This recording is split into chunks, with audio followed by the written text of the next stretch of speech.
Good morning. How is everybody this fine day? Um, you need to watch that conversation that I just posted this morning on my own page about would you hand over your cellular health to AI? So it's basically the guy saying, um, we are not making the best decisions. We're destroying the body, we're destroying the planet.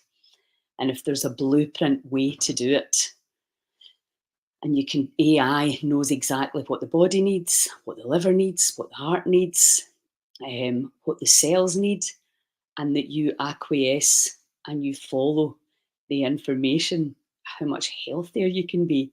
I mean, your initial reaction is like, no way. But then when you think, um, you really listen to what he's saying, how destructive we are. And, most of us are not destroying the body intentionally, and we're doing it pretty slowly usually. Some people are trying a lot harder than others, but we all know that feeling that we're making poor choices. So, really interesting conversation, food for thought, which I love. So, holding a grudge. Does anybody do that? Have you ever done it? Have you ever really, really held out against somebody because of usually one episode, one experience, and then you want to hold on to that? And of course, it's that whole you're the burning coal, you're holding the burning coal, expecting somebody else to get burned. So it's a sort of survival technique. If you feel, and I mean, there's obviously all varying degrees of betrayal, disappointment, and hurt. So I'm not talking about big, heavy duty things that have maybe happened in your childhood or whatever. I'm talking about just day to day stuff, holding a grudge against a workmate, holding a grudge against one of your friends, holding a grudge against your parents, biggie. The blame, because really that's where the blame comes in, the blame and the shame, because they did it to you. And, often I'll say to people, it's a timing thing. You just be like, no way, I'm not going to let go of that grudge. But because you're just not ready yet, you're still processing the energy. But we can bring the conscious mind in, which says, holding a grudge is never good for your cells. Never, ever, ever, ever. And also it keeps you in victim mentality, that victim perpetrator um, energy, which makes you feel powerless. And everything we teach at Heal Scotland is to really remind you how powerful you are. We may not always make the best choices, we may not always remember, but regardless of that, we're starting to wake up like, oh wow, we have a lot more power than we realized. And with that power obviously comes responsibility. So I always say this: knowledge doesn't make you well, knowledge doesn't make you rich. It's the action you take utilizing the knowledge. And this is the same with this. This knowledge of understanding you holding a grudge, it damages you. Knowing that is not the thing that's going to set yourselves free. It's taking the action to let go of holding the grudge. So if you imagine here's this person you're holding the grudge against, and maybe they've done something pretty horrible, right? And you don't want them in your life, and that's completely and utterly fine. I'm not saying you need to bring all the perpetrators, the perceived perpetrators, back in. Absolutely not. But what can happen is, obviously, if we're ruminating about it, probably, why did they do this? Why are they doing this to me? And it's usually hurt, anger, a bit of resentment, and maybe you've given a lot to this person and you're not receiving anything back. Maybe they've misconstrued events, or maybe you've misconstrued events. Who knows? What I find very helpful from Joe Dispenza's work is this simple thing that 50% of what we remember is probably inaccurate. Our memories are not really that great because they're picking up perceptions and not actual facts. And I've had a situation recently where, things have been picked up that weren't actually there because of how you're feeling. So holding the grudge and wanting revenge and going, right, and you want to hurt them back, right? That's human.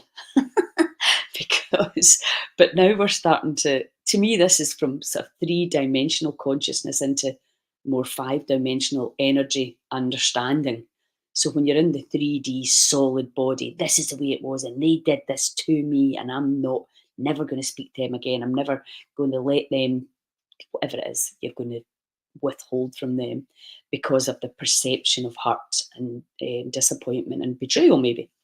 So what do we do? How do we let go of that grudge? So you imagine it's there inside you. I'm never speaking to them again. They will never get in my house again. They're not getting invited to my parties. They're not getting invited to my daughter's wedding or my wedding or whatever it is you're thinking, because you're obviously thinking about how you can best plot the revenge. So it's so interesting, isn't it? And it is actually kind of so childish what we do. And it's the control dramas. You know, some people go aggression, some people go withdrawal, run away, keep away. Some people go try and get approval. You know, I can't remember what the fourth one is. So intimidate, intimidate them. So once we start to understand that we do that, it's perfectly normal, perfectly human. There's nothing wrong with you.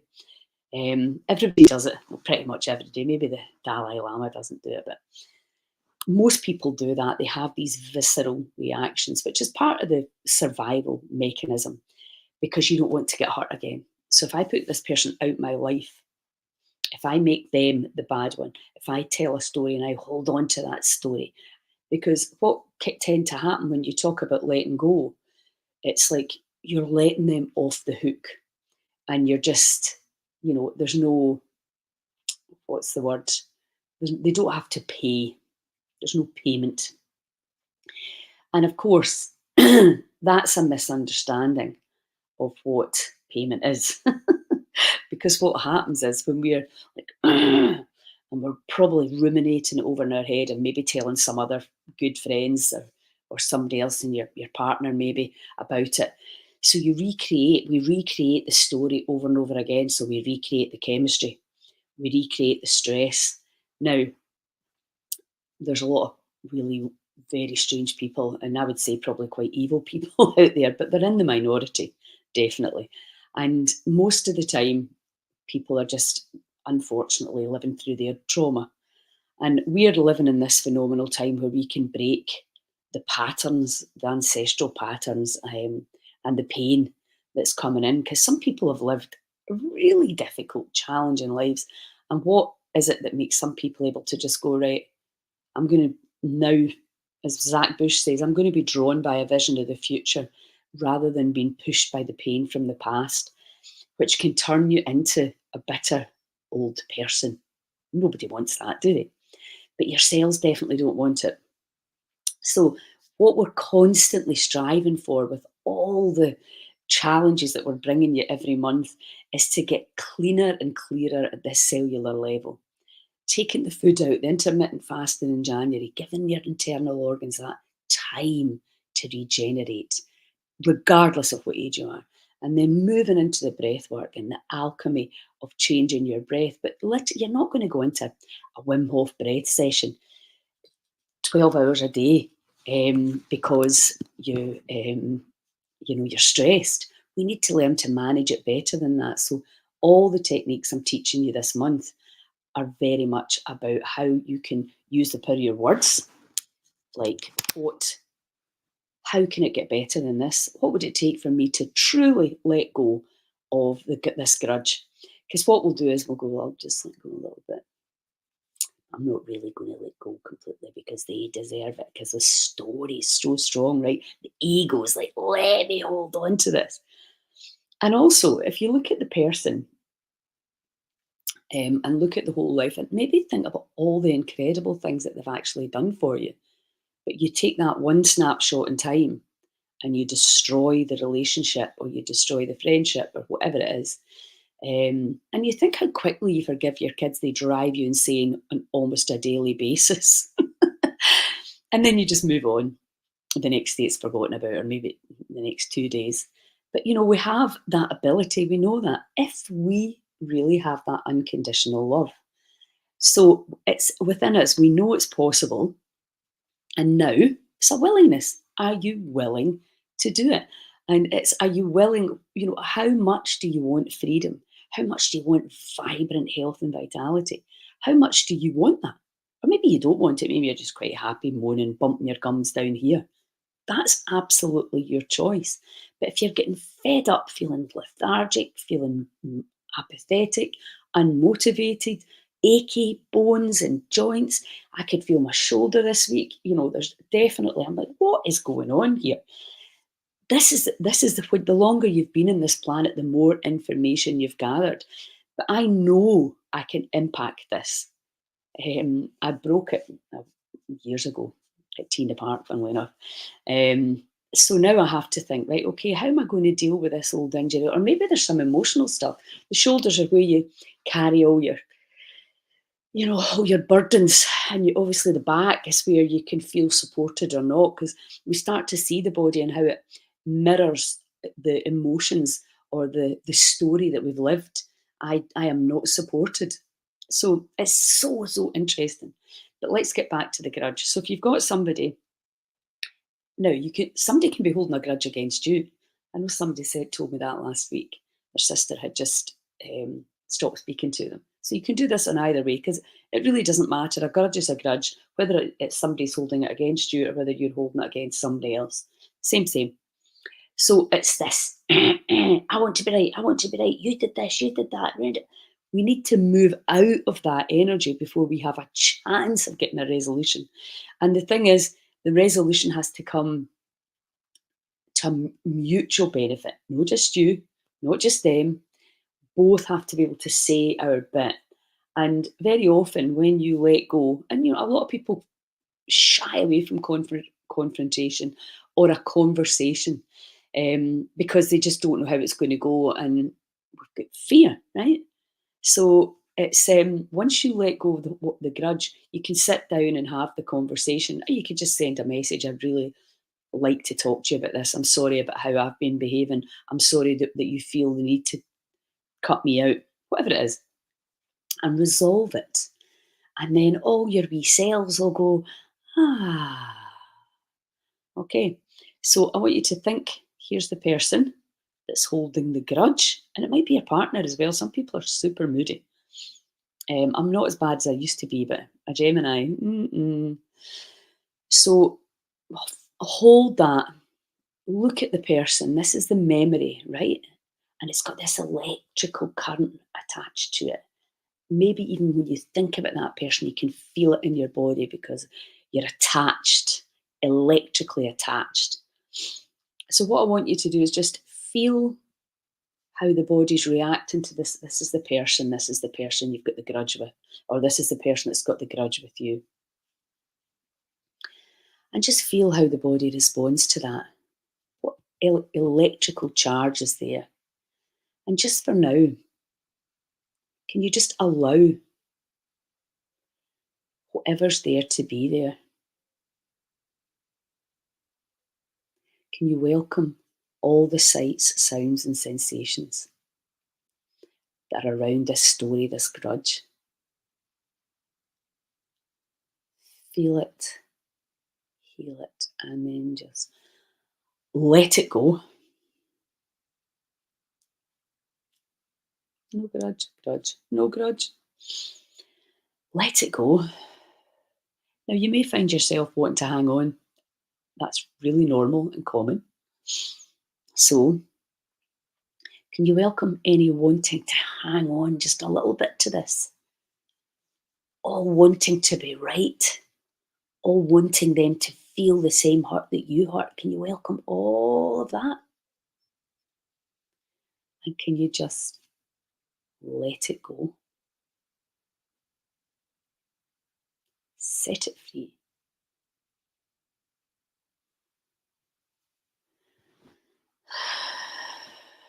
Okay, just take a few nice deep breaths. Remember, energy's moving as soon as you intend.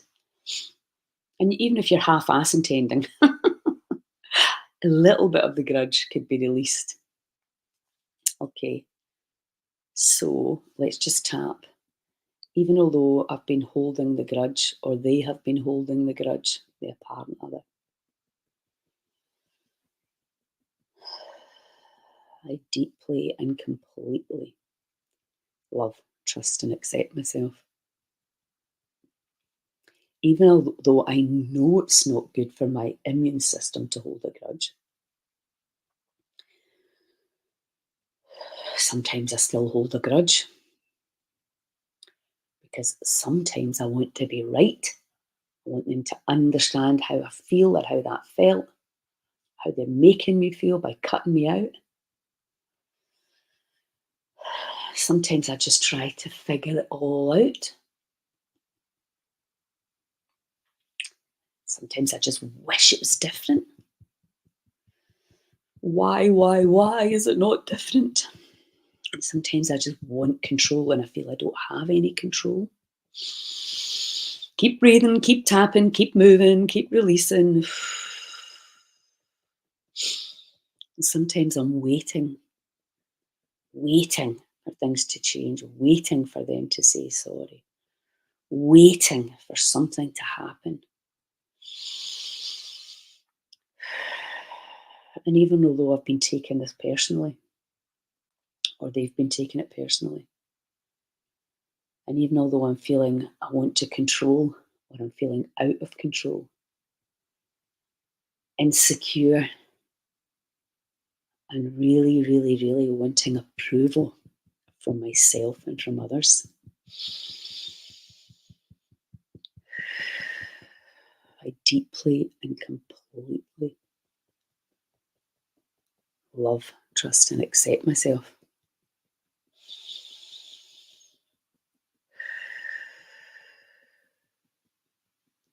And I'm now open to just letting go of this grudge completely without holding on a tiny little bit. I open my heart, I expand my cells, and I release all of that negative energy, that old story. It feels amazing to let go.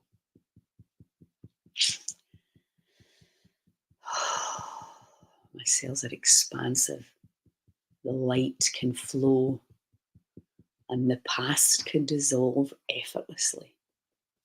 I am free and I am raising my own vibration. Slowly, gently, dissolving the pain of the past, releasing all the BS of what I thought happened, and moving into a much higher perspective from an unconditional love perspective. I'm letting go of the grudge now. I'm setting myself free and I'm vibrating on a much higher and more beautiful level because I can. Deep breath.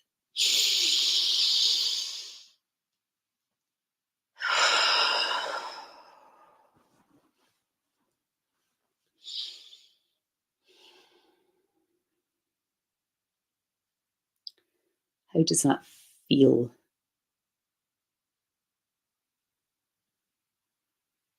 You feel any difference?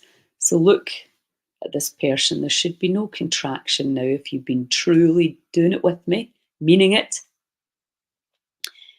Look at the person now that you were holding the grudge, or that was holding the grudge against you. How do they look now? Is there any electrical activity in the body? Are you still holding on a wee bit? If there's any residue there, just welcome it completely and then just let it go. Set it free.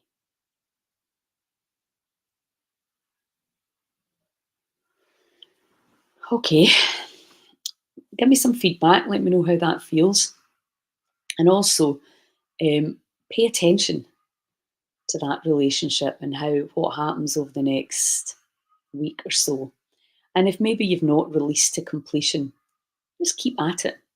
You know what to do now. You can just play that video again, repeat it, and just keep on keeping on and set yourselves free. And what happens is, as you start to de-stress the body, change your own chemistry, become the alchemist, your immune system gently, gently gets a lot more power. And suddenly you'll find a lot of things starting to heal effortlessly because you moved out the way with all your concepts and your labels. So, nobody talking to me today. Okay, well, listen, have a brilliant weekend. I'm going through to Edinburgh to teach with Gary at the Mindful Enterprise. So I'm hoping the weather will be nice and dry. But anyway, regardless, it's going to be a brilliant weekend. And yeah, I need this today. I think most people I'm talking to are having some kind of issues relationship wise. So you can go back if you feel you're holding a grudge, or if somebody is holding a grudge against you, it's the same energy. You can release on it and you can be completely at this state rather than you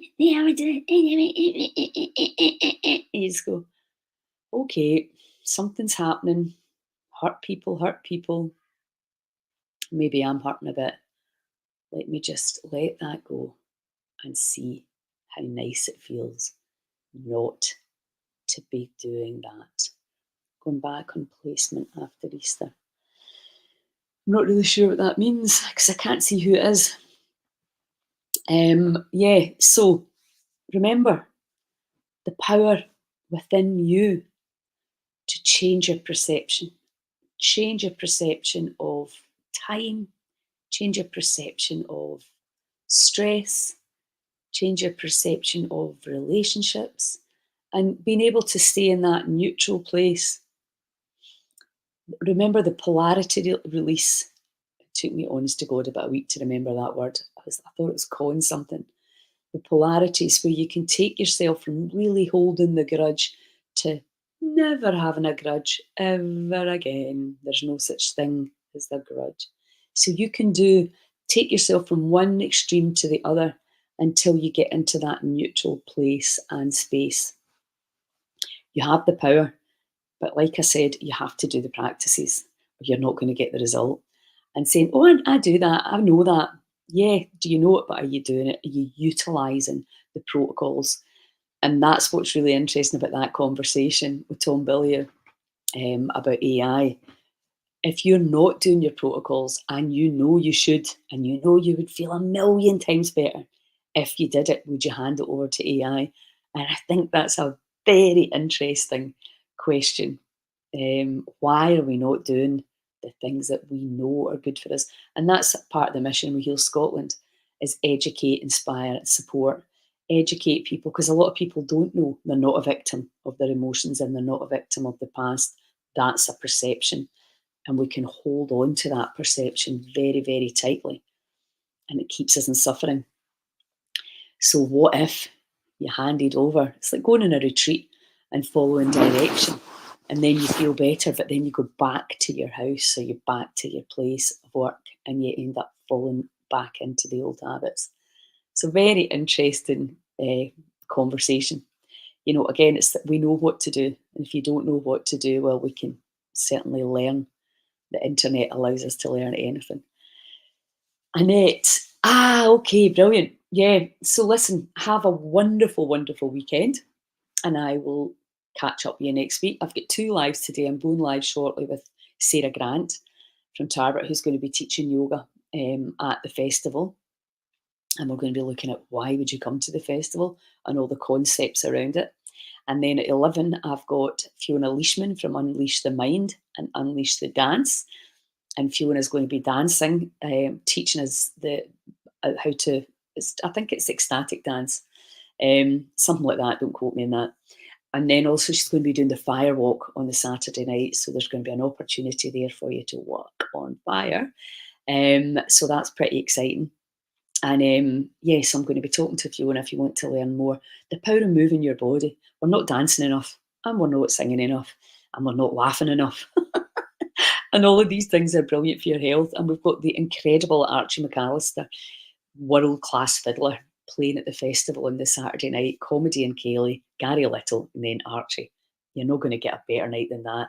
And the huge benefits for the brain from Kaylee dancing and the social benefits. So please, even if you're not coming to the festival, you can come along to that. Um, so, and remember, if you appreciate and if you can help me, share the events, share the message, send this to somebody that you feel maybe needs it. Maybe send it to the person that you're holding a grudge with or that's holding a grudge with you. So, yeah, take action. Just one thing, like, share, tell people about Heal Scotland. There's tons of great stuff on our site, tons of great therapists and events. So you can really help the movement by moving something. So huge love. Ciao.